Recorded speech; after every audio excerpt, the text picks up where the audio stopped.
4 line भूमिका हमार कवि लिखले हुआ और यही से कहानी के शुरुआत भी हो जात बा। क्या ब्रह्मा मन में विचित्र सृष्टि का विचार था, आंख से एक बूंद जल गिरा भूमि पर, क्षण में बानर बना क्या चमत्कार था, पाकर आशीष ब्रह्मा का बानर बली, तन में फल फूल खा पेट भरने लगा, मान करके पिता अपना ब्रह्मा जी को नित सुबह शाम सेवा वो करने लगा।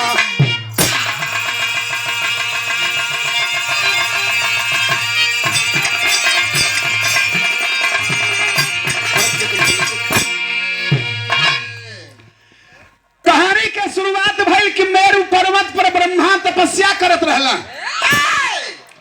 कोनो कारण बस कोनो कारुणिक भाव उनके दिल में आइल, आंख से एक बूंद आंसू टपक के जमीन पर गिर गए। तो ब्रह्मा का एक बूंद आंसू जमीन पर गिरल तो व्यर्थ ना न गईल। ब्रह्मा के एक बूंद आंसू से एगो बानर उत्पन्न भइल बा। उ लोग ऐसन लोग रहला, ऐसन महापुरुष रहला, ऐसन महाज्ञानी लोग रहला, जहां बैठ जाए तहां तीर्थ स्थल बन जाए, जहां नहा ले लोग तहां कुंड हो जाओ। बड़े बड़े विचित्र कुल लीला हमके तो के देखे के सीरियल में भी, रामायण में भी, पढ़े के भी मिलल बा। तो ब्रह्मा के एक बूंद आंसू से एगो बानर उत्पन्न भइल बा। तो भैया हो ब्रह्मा जी के आंसू से बनरा जौन भइल ना, धीरे धीरे जब बड़ा भइल तो के ई आभास हो गई कि हमर माई या बाबू ई ब्रह्मे जी हुआ। तो ब्रह्मे जी कहे रहा था, ब्रह्मे जी की कुटिया पर रहे खाए पिए, तो ब्रह्मा जी के ओकरे खैलको के चिंता ना न है। आदमी रही तो ओके रोटी चाहिए तो ओकरे खातिर पिसान बनवावे के पड़ी, तो ओकरी खातिर चावल बनवावे के पड़ी, लेकिन ओकरी खोरकियो को टेंशन ना है। कैसे कि वो तो बानर है, फल फूल खा लेला, फल फूल खा के आवे तो नगद ब्रह्मा जी को सेवा भी करे। जड़ा वड़ा में ब्रह्मा जी बैठे ना तो एक को ढील ना छोड़े, कुल हेर घले। ब्रह्मा जी कहे कि चला एक रहला सुखे बा, कोनो दुख नहीं है। हाँ कैसे कि पीठ वोट बड़ा ठीक से खजुआवत है, खा ले था तो आम ले आवत हो और से तोड़ तार के। तो बड़ी सुंदर एगो गीत हमरे कवि लिखत हो भैया।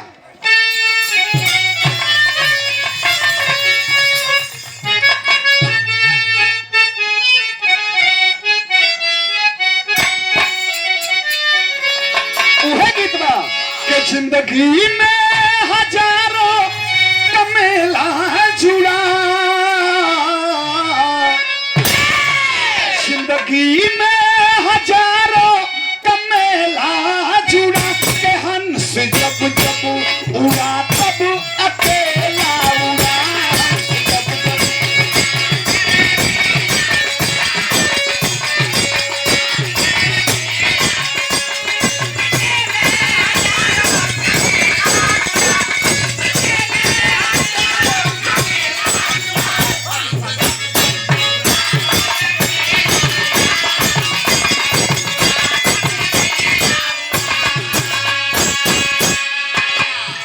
गीत रहल, लेकिन ऐसे बढ़िया लाइन बिरहवा में लिखल गई। जीव का जग में आना यो जाना होगा, जीव का जग में आना यो जाना होगा, नाथ का जैसा गाना यो गाना होगा।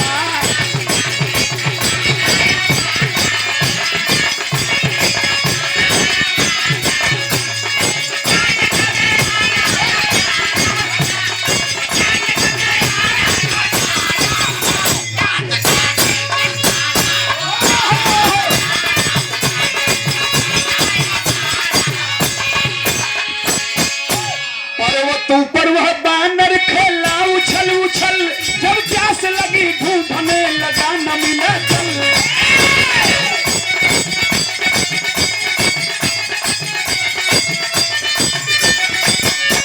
शिखर पे चढ़ के देखा एक सुंदर सरोवर, पानी को पीते पंछी नभ से उतर उतर।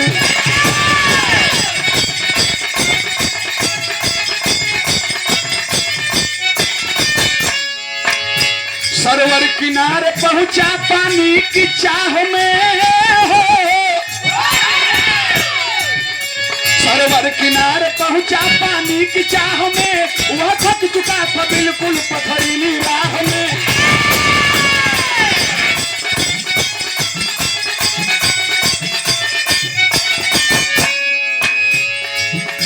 पानी में देखा अपने ही जैसा एक बंदर, पानी में देखा अपने ही जैसा एक बंदर, उसको पकड़ने कूद गया पानी के अंदर।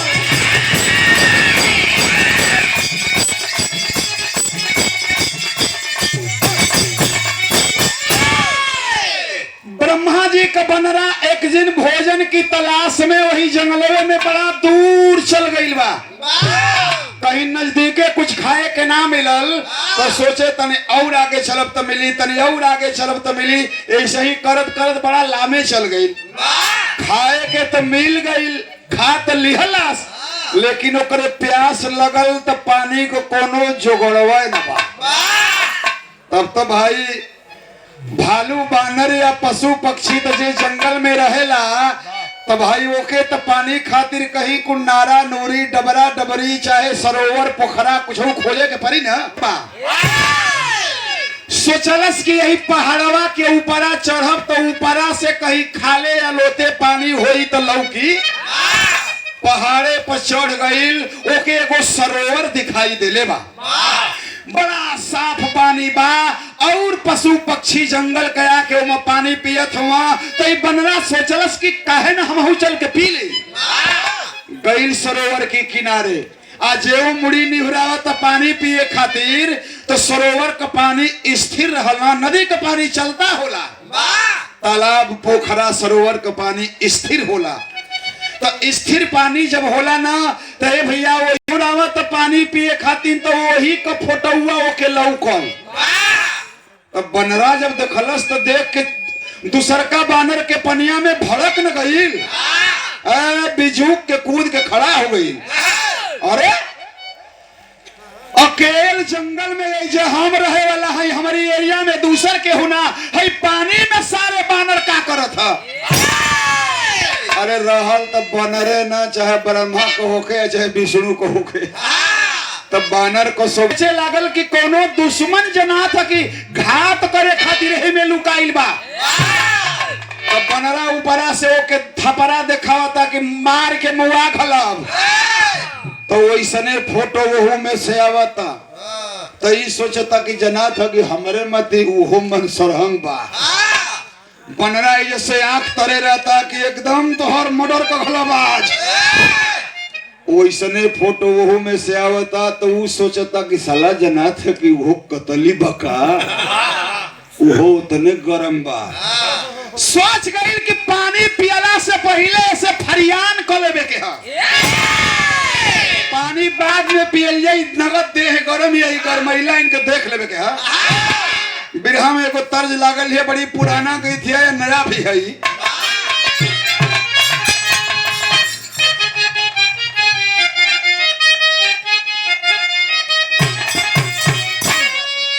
उहे गीत बा, अरे फेंक दी होले थरिया, अरे बलम गईले झरिया, पहुंचले किना।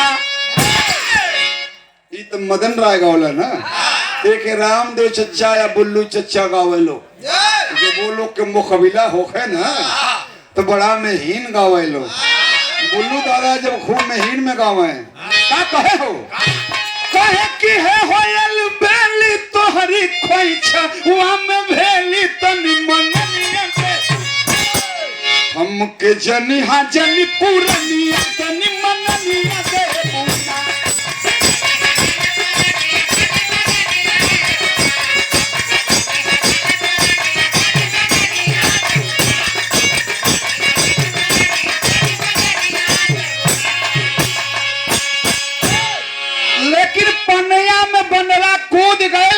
फरियान पहले हो जाओ कि अरे कहाँ लुकायल हो, अरे नजर नाही आवेला खोजेला बानरा, ओही पानिया में दुश्मन खोजेला बानरा।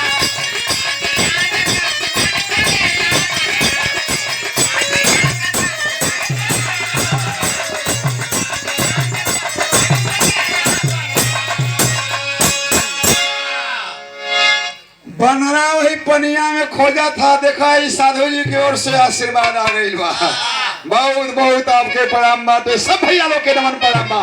अरे जोरी आज मौती जात बैरी जो भेटाई, कमरक बुद्धि गई पानी में हेराई।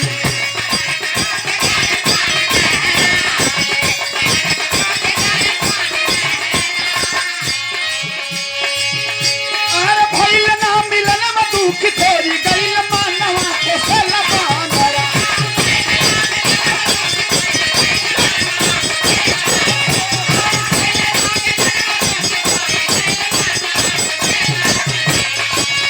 अरे भइल ना मिलन में दुख तोरी गइल मानवा के सलबानरा। वही बहनिया में दुश्मन के सलबानरा।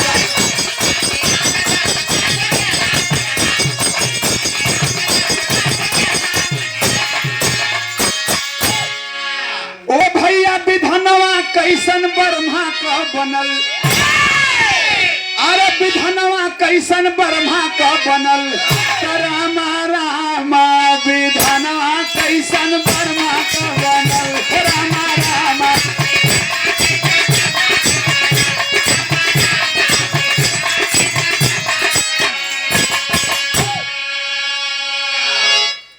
विधनवा कैसन ब्रह्मा का बनल। तो देखा हो जब पनिया में से बनरा निकलता तो वही समय का एगो दृश्य बा। होत का हुए वो किनारे पर पनिया के बीच में कि ए भैया विधनवा कैसन ब्रह्मा का बनल। अरे बानर नीर से बाहर पाया नारी तनवा जय हो तनवा जय हो तनवा। बानर नीर से बाहर पाया नारी तनवा, विधनवा कैसन ब्रह्मा का बनल। पनिया में से बनरा निकलल तो पहले तो रहल तो हेलल तो बानर रहल, लेकिन अब पनिया में से निकलत हो बनरा बानर ना रह गइल ह।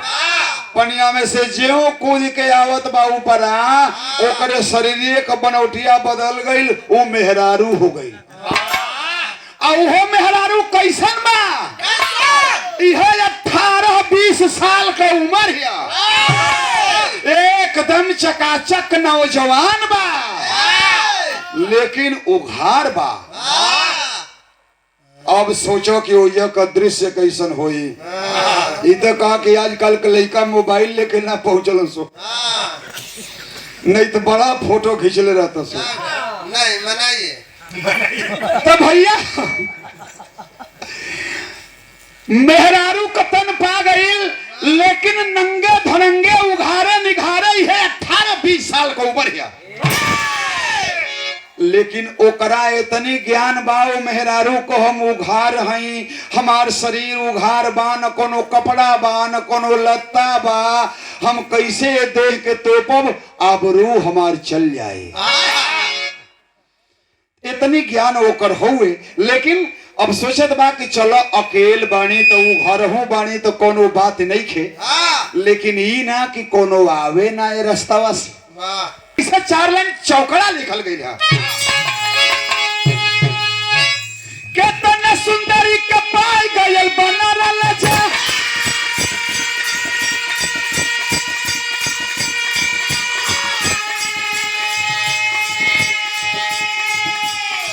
नहीं तो पले तो पाए हो बदन सगरी।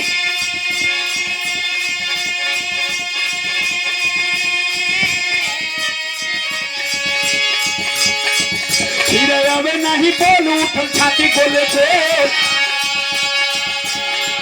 फिर अबे नहीं बोल उठल छाती बोले से, नहीं तो पले तो पाए हो बदन सगरी।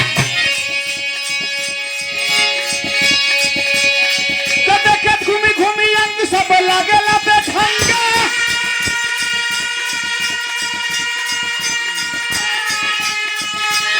हो उठ मदन तरंग हो बदन सगरी।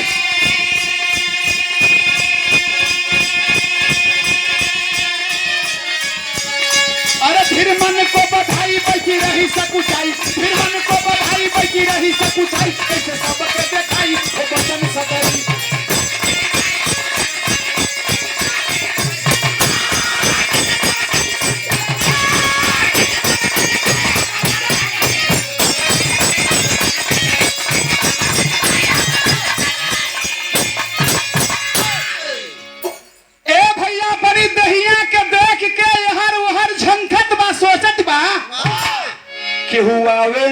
केहू आवे ना। तो ई बुझला कि जौनी बात का डर रहेला ना वो पक्का हो के रहेला। ट्रेन में चढ़ जाइबा आ टिकट ले रहबा ना तो एजा से बम्बई ले चल जाइबा, कबो कबो मन कही तो एको टीटीए न मिली हंसो आ, लेकिन टिकट ना ले रहबा तो कोनो करियो कुर्ता पहिर के यात्री चढ़ी न तो मनवा में ही हो कि आगल का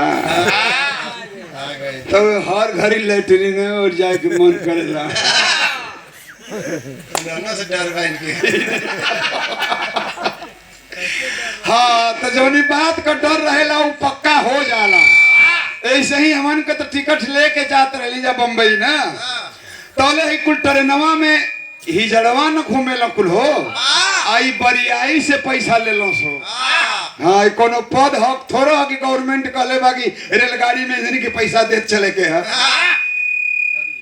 देखो हो भैया तब भैया हो सुतल हली जा तो ही जरा दुई गोड़ा चढ़ला सा तो जे जैसन लौके ओसे वैसन मांगे सो।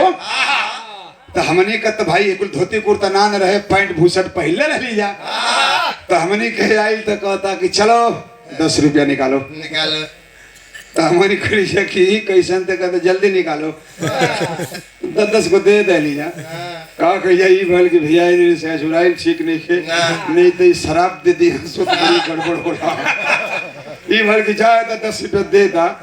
भाई तिवारी जी कोट पैंट पहनले रहला तो या इनका सफारी सेट बिया वाला निकलने रहा और कहला कि यही के पहिर के चलब तो इनका ड्रेस देख के तो वो जनलस नहीं जड़वा कि ये बहुत बड़ा आदमी है। वो का जनत है कि बड़ा मीर से रिटायर हूँ। लेला पहले अरे हमके उन्हों के पैराव हम कह दी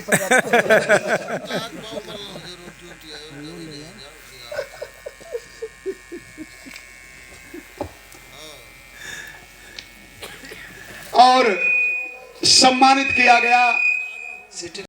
तो इतना कोट पैंट पहले रहना तो सुतल का जगह है रहना। तो जब उन्होंने के देखला ना कि पैसा मांगत हो सो पंडित जी 10 रुपये देहला ना तो इतन तन ताकत रहा तो इतन एक मूल थे काजी जनिया सो कि सुतल है कि छोड़ा ज्यादा निकल चला आगे। तो उधर जे सुतल है तो इनकी अगवा जाके कहा कि चल उठ मेरे धर्मेंद्र चल उठ मेरे धर्मेंद्र। तो ही तो भाई को ऐसे ही तो बोले मैं कही जता तो कहत तो वही सोचना कि उन्होंने लोग मत हम से 10 को न मांगे तो वो कहता कि चल 200 रुपया निकाल। तो अभी कहत हम कि हाँ उन्होंने से 10 रुपया हमसे 200 तो यगवा को उठा के कहता कि चल 300 रुपया निकाल। यगवा ने उठा के और उठौलस तो इतना कुल दृश्य देखे लगला ना और कहा कहला कि ये भैया अस्कितात हो तो इनका मोहरवा खींच के ये दोनों जंगिया के पीछे दबा लेला और जब दबा लेलस तो मौरा हर को हर करत हुआ। तो हमारे करिया कि भैया ये साला बड़ा मन सरंग वाला से मुआ न देन सो नहीं तो 5 भाई में से एक भाई खत्म हो जाए गड़िए में। हाँ तो ये भल के अब का होई तक कि जना कहत हो गए अब 200 बिना ले ले मनियो सुना कहे से कि कुल दिखाओ खदल बांसो। तो हम कहले कि 200 दे के जान छोड़ा ले नहीं तो हमारे भैया सहजे में चल जाए। 200 दे देहली इनका जान बकस देहला सो। बाद में पूछली कि तिवारी भीतर मुड़ी कहले सत का देखला हा तो कहत हुआ कि भैया बड़ा कुछ झांग छोटा जिसे जना था कि वृंदावन में बड़ा कुल नदी नारा पहाड़ झरना से थोड़ा थोड़ा पानी छलक रहा। तो हम कहने की अच्छा जाए तो 200 तर गए। हम मान लेंगे कि तू कहीं दर्शन करे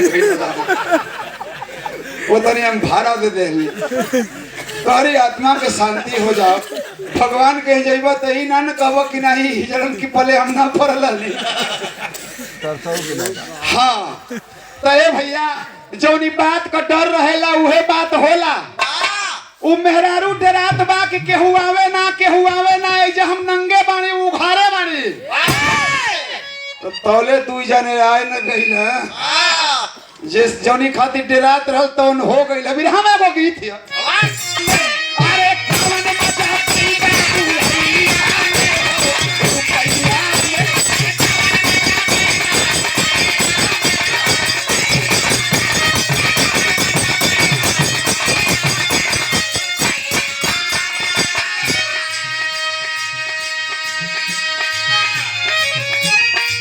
गीतिया के एगो गाँव वाले गौले रहवा कि लड़का के बाप कितना चलाक होता लो जब लड़का सयान होता बियाह करे खातिर जब तिलकहरू आवत हो ना तो ए भैया लड़का के बाबू लोग बड़ा चलाक हो पहले तो कहिए ए भैया हमारी खानदान में मंगाला ना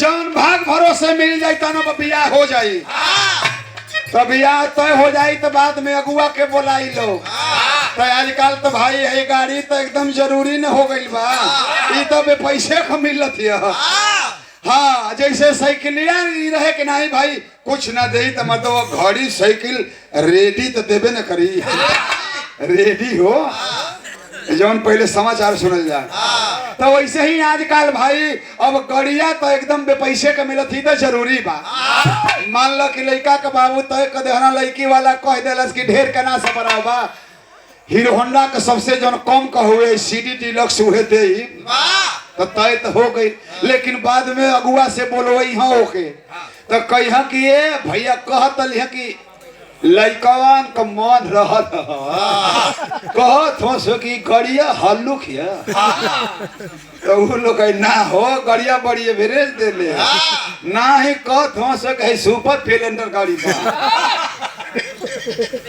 सुपर स्प्लेंडर कहत हो सो कि सड़किया से चपक के चले ए भैया लड़कवा तो वही गड़िया के कहत हो सो तो मांगे के ना मांगत रहना 60,000 की गाड़ी से चल गई 95,000 तो देखा तरीका ले एक आदमी का कैसन है कैसे गावल गई था कहन सोना न चांदी के हार ले सुनाए गुआ हो सुनाए गुआ हो अरे बेटा दिया है आई सुनाए गुआ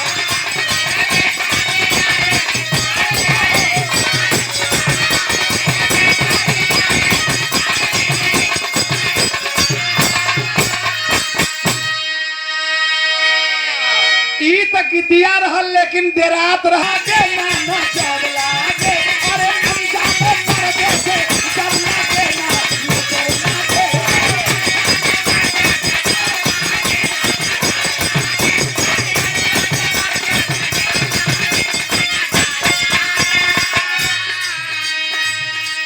ब्रह्मा जी से भेंट कई के आवत रहल ज्ञानी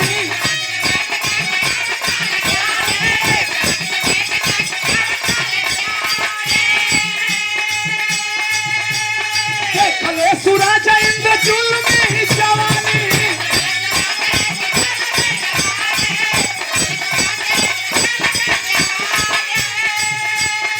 अरे बिना बिना कटले लहर लहके ना नजर लहके अरे जाने पर बसे डर लगे ना नजर लगे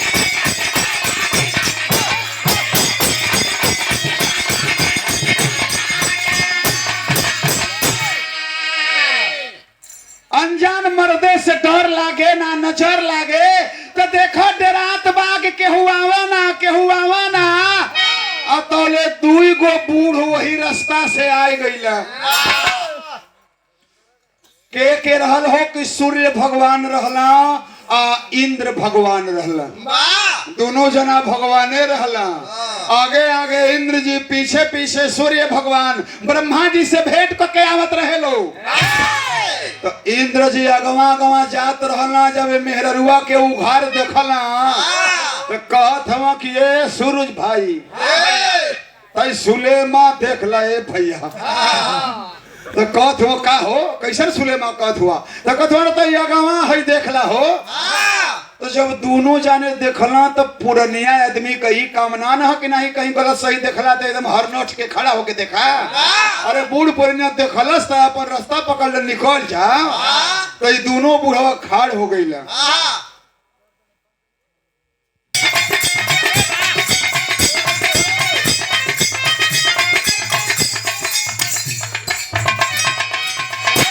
गीत वो हुए ई गीत ना रहल, दूसर गीत है हम बतावत ही।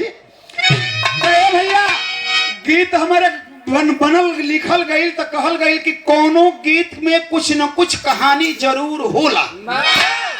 तो ये गीत जवन लिखल गई कोनो पति पत्नी के सुहाग रात के बात बतावल गई। भाई तू जनबे न कैला मरते तोहर बियाह भइल, दुगो लइका लइकी हो गई है। अब भाई पूछे तो सुहाग रात इतना चिहात हो जिसे जना था कि ये देश का है ये ना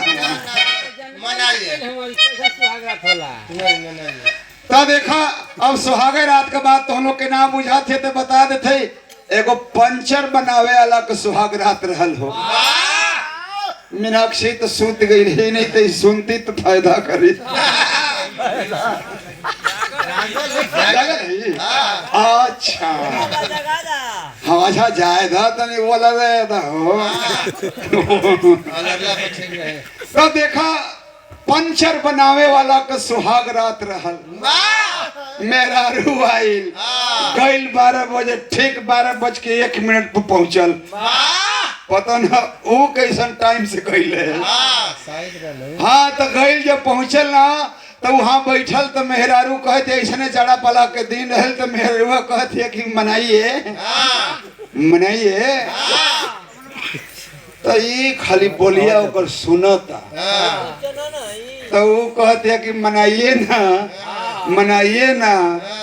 तो ये देखा देखा तो का करता कि वो करी गोड़वा और दोनों गोड़वा एक गोड़िया एगो हथवा पेसला और मौरवा और एगो हथवा पेसला और पेश के दोनों मुहवा मौरवा सटा के उठा लिया और उठा के वही जाओ और मुँह में डाराम में पानी धैल और वही पनिया में यही तरह बोर दिया।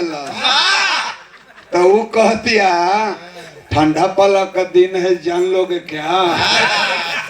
तो वो कहता कि तू ना न जाने लू चुप रहा हम पंचर न बनाइला जले पानी में ना बोरी ना बुलबुला ना उठेला तो छेदवे ना लौकेला। जले बुलबुला ना छोड़ी तोले तमो के लौकबे ना कर। तो वो कहत जा के हाँ तो मिलले बड़ा तू गंभीर कैसे कहीं मिला। अरे गंभीर राजा जी अरे छुई चली रोने में शरीर बने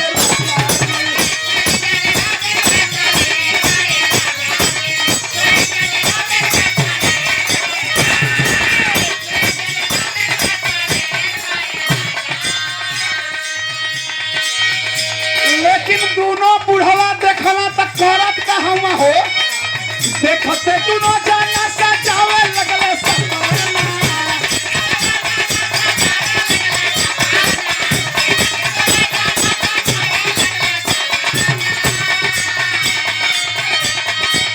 देखते दोनों जाना सजावे लगले सपना।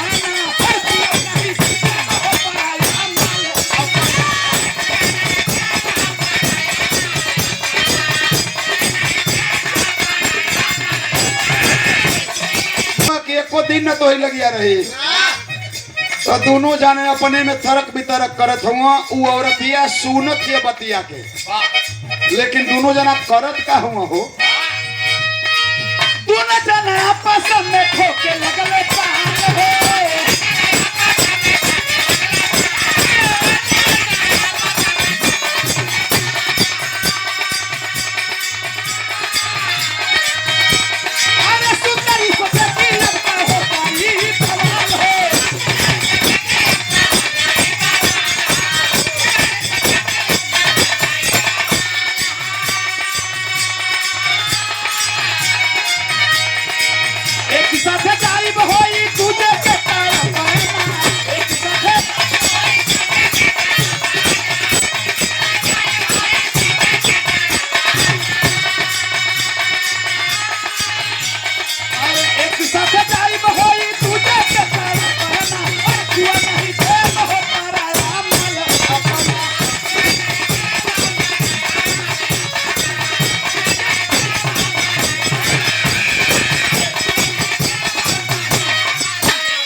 दोनों जाने कहत हो कि तो फरियान हो जाओ जरा जांघी में जोर रही बिया के ले जाई।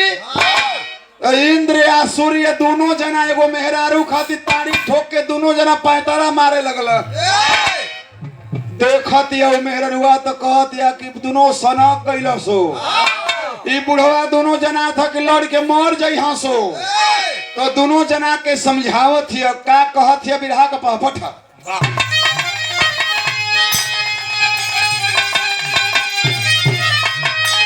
कहे कि देवता बना दुनिया में कीमतिया बतिया माना हो। दोनों जना का हम बनब और दिया बतिया माना हो।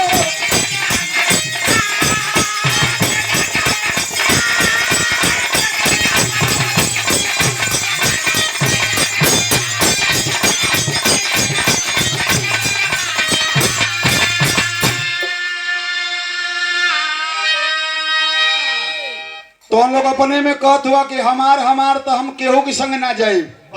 खाली अपने मन में बियाह करत हो लो। हमसे कोई पूछला हलो कि हम के करी संगे जाइब के करी संगे ना जाइब। दोनों कहत हो लोग हाँ हो मतलब ऐसे तो हमन के जचबे न कैले जा। तो वो कहत बा कि हम दोनों जना के संगे ना जाए न तोहरी संगे ना उनकी संगे। तू सोचत रहा कि उनकी संगे जाई हां या वो सोचत रहा कि हमारी संगे जाई हां।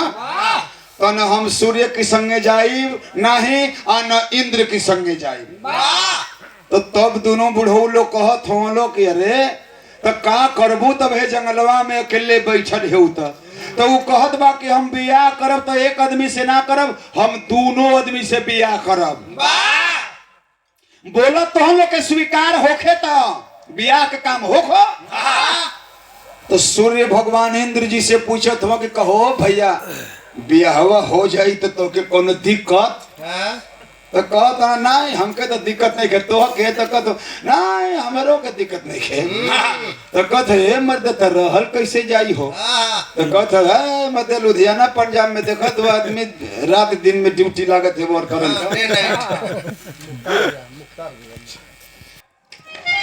अरे मान गए तब सूर्य इंद्र अरे दोनों की बन गई रानी हो।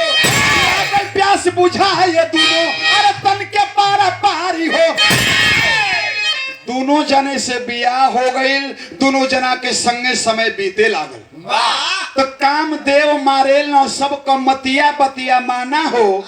अब बिसरे नाही दिलवा से सूरतिया बतिया माना हो। रामदेव चचा गावे तो कहे कि काम बसी इंसान सदा चेतना शून्य हो जाता है। मोहब्बत करे वाला पगला जाला उ जाने लगे केहू देखते ना भले हो के दुनिया देखत हो को। हाँ तो मोहब्बत में आदमी एकदम आजकल चिरकुट बिटोरत हुआ। मोहब्बत में प्लास्टिक बिटोरत हुआ देसियावा का। हाँ हो तो ये बाबू वही तरह से देखो दोनों जाने बियाह कैला कुछ समय बीतल तो भइल का आधा का भाव हो।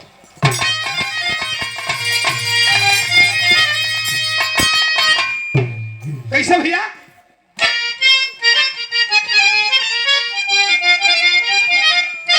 ए भैया अंधा होई चले लोग अरे रोग बढ़ी जाला। अरे कम देव सिरवा पर होला जब सावा।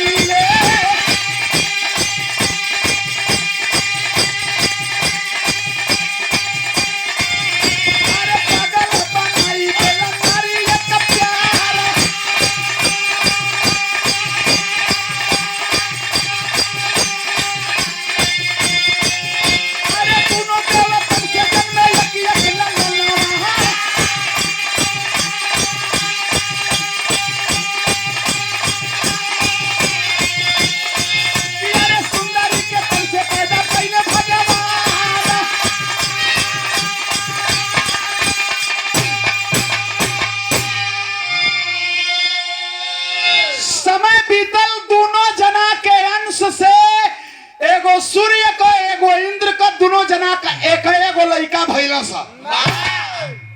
तो जब एक लड़का भैला से ना तो एक दिन इंद्र भगवान कहत हम औरतिया से करे आजकल नहात ना है करे बड़ा फोकराइन कम कथ है तू तो वो कह दिया कि कहाँ तोहरे मती पागल नहीं आज सोमवार दिन नहाए सोमवार के दिन ना नहाई जला नहाई जला हर दिन नहाई जला तो कहला कि जैतू नहान लागल है दुनिया नहाए गई है सरोवर पर वही सरोवर पर भेजना जवना सरोवर में नहा के वो बानर से मेहरारू बनल रहल अब फिर वही सरोवर में नहाए खातिर जब गईल अब पानी में हेल के बुड़किया मार के जेव ऊपर आतिया पूर्व जन्म में चल गई मेहरारू से फिर बानर बन गई लेकिन दुगो बच्चा पैदा कैले रहल ना वो बच्चन का ममता ओकरे दिल से ना जाती है फिर आइल बा वो इंद्र भगवान और सूर्य भगवान के घरे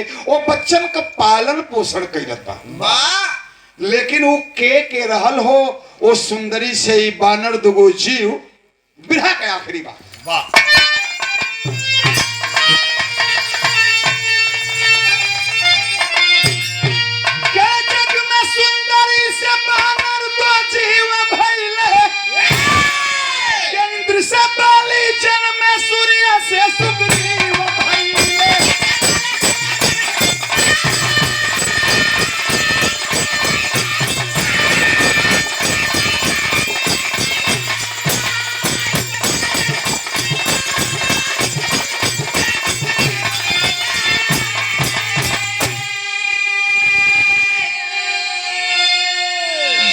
सुंदरी से बानर दो जीव भैले इंद्र से बाली जन में सूर्य से सुग्रीव भैले तो दोनों जाने दहले दोनों जन के वरदान हो किसके धाका राजा बाला बाली बलवान हो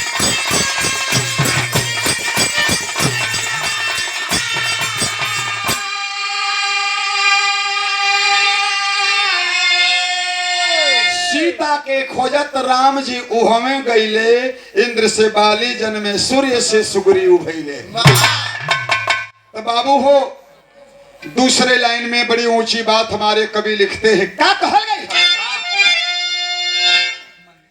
कि बाली अधम जब सुग्रीव को सताया राम जी के हाथ महावीर गति पाया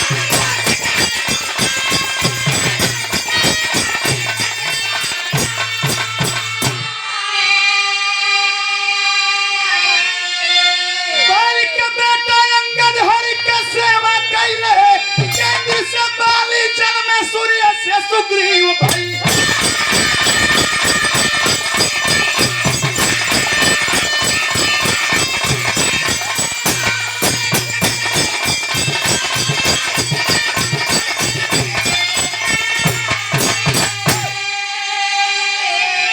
गुरु बिहारी गुरु गणेश गुरु रामलाल गुरुकारी स्वर्ग बसे चंद्रिका कवि बच्चन जी बने पूजा